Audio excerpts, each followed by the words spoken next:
How's it going, everyone? Big D here. It's time to review Narcos Season 1, Episode 4, titled The Palace in Flames. This is a spoiler review. If you have not seen the episode, make sure to go to your Netflix account or your friend's Netflix account and watch this Narcos episode, or start watching the Narcos season, man.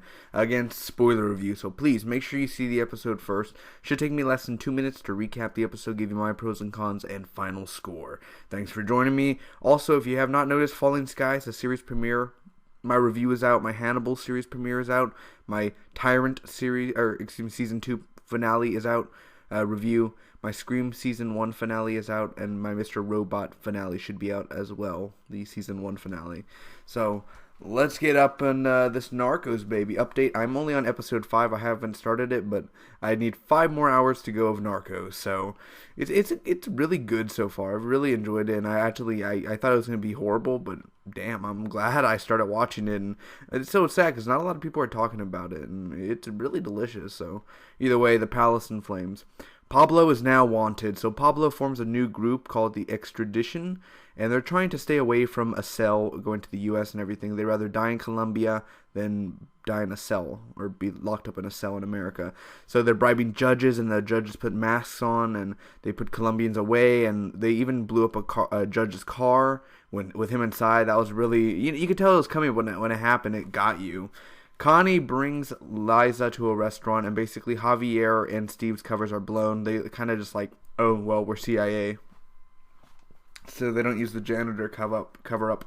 $1 million birds at a tree. Like, literally, Pablo bought like $1 million birds just to like make it look snowy on a tree. So he's like, damn it, bastards, get on the tree. Yeah, waste of $1 million, Pablo.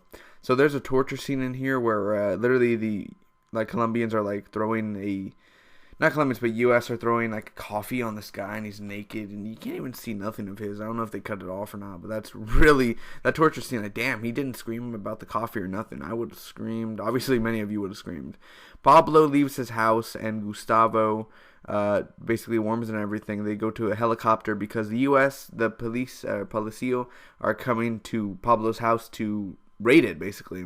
So they found Blackbeard. They burned all the documents, but Steve and them went to go find a guy named Blackbeard, who was like his accountant, Pablo's accountant. So there's no place is safe, basically. There's this guy named McPickle, and his name's Barry. That's his real name, and he's at this whorehouse, and Javier knows some of the whores there. It's really funny. He's like, hey, Jessica. So they have a pic of Pablo with cocaine and everything at a shipping dock.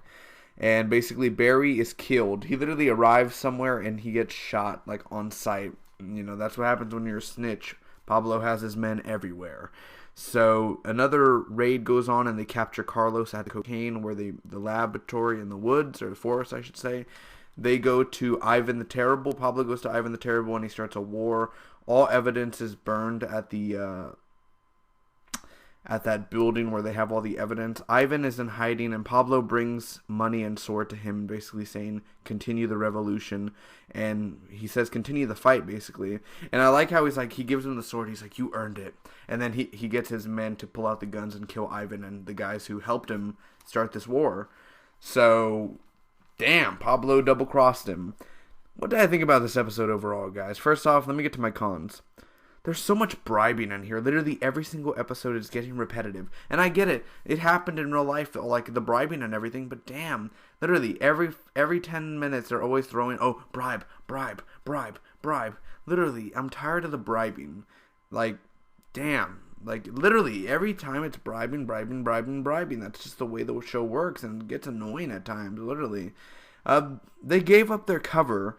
Javier, that's kind of stupid. I mean, Liza isn't a bad person per se, but like, oh, we're CIA. Like, really? Really, dude? You're going to give away your cover? You don't know who she was. She could have been a double agent. She could have been working for Russians.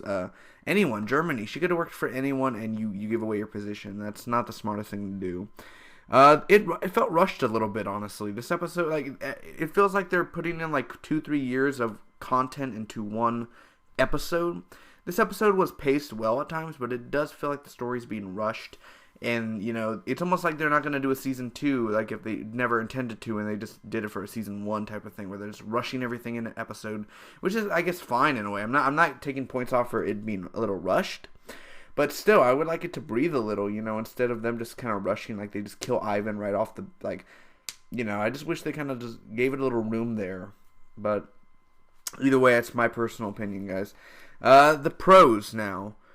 I do love the ending when he kills Ivan, though, because he double-crossed him, and I did not expect that. I thought, he gets the sword back, and he's going to go hide in Miami and all that, and I was like, that's too good to be true. Pablo can't do that, so he ends up he has his men kill Ivan. So that was pretty good, sneaky Pablo Escobar there. I always love, because they showed a lot of real footage in here, and of the war, and of the actual footage of the war, and hitting the building of the jury and the congressmen, so that was really nice to see that. Well, not nice. I mean, that sucks for the real life, but still very nice to see it. I love reading the subtitles. I don't know why. I always thought subtitles were annoying when I was a kid, but actually reading them now, I'm kind of like, I do it in a voice, the Antonio Banderas voice. And I love reading subtitles. I don't know why. It just kind of makes me feel like I'm the character and I'm talking as Pablo. I don't know. It makes you interact, at least for me, interact in there. Javier in here, man. I think he's awesome, that actor who was also Oberyn Martell in Game of Thrones. I think he's awesome.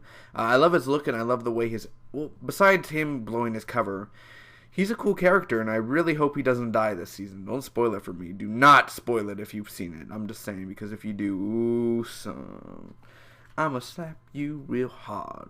McPickle Barry, that character, I like how he was making, like, McPickle. Javier is so funny in the whorehouse part. Like, again, he's a funny guy. But McPickle, he was an interesting character, and being Southern, too, and then he dies. But, he was a snitch, so it kind of makes sense. But still, seeing Barry and, some new guy, that was interesting.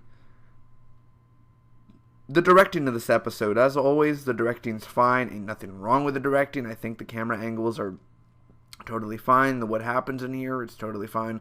Carlos being captured, and then the actual footage of Carlos, like, on a plane to U.S. and everything, I like that. I really do. And, I mean, he's going to be probably, yeah, like, it doesn't matter. He's going to be like 125 years in jail, so he is fucked.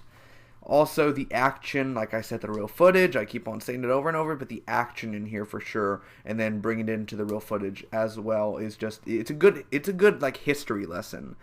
The torture here, and the torture scene really got my stomach, like, hurting, because I was like, that's really gross how he just threw coffee on him, and then he's touching his hair, and it's hot and everything, like, it's really gross. It's good to see Ivan the Terrible. I kind of sad that they wasted him and just killed him off, but still, it's good to see him back, and he's basically Pablo's little puppet. Gustavo in here. Gustavo is basically the wise man to Pablo, and he basically knows what he should be doing, but then Pablo never listens because he's an outlaw. And as well, the judge blowing up and everything, that whole part. It's not funny seeing a judge blow up, but him wearing a mask and, them trying to fight against Pablo and then them working for Pablo is always a nice mix as well. Overall, I'm going to give this Narcos episode a solid B. It's a good episode overall, guys. It wasn't great, it wasn't bad, it was just good. I enjoyed myself during this episode. It's good, it's not bad, like I said, and it definitely makes me ready for the next episode. So within the next few days, episode 5, 6, 7, 8, and 9, and 10 will be out on the channel. Thank you so much for watching. Tell me your pros and cons. Tell me, what did you think about this episode? You heard the pros, you heard the cons, guys. Now it's your turn to tell me yours. Thanks again. I'll see you Thursday night for the Transporter Refueled. I'm Jason Statham, but I'm not in the movie. Transporter Refueled movie review. And don't forget, I have a video about my Comic-Con going to next week. So, may the smock be with you always. And if you're not watching Narcos, well, what are you doing, baby? Get on it.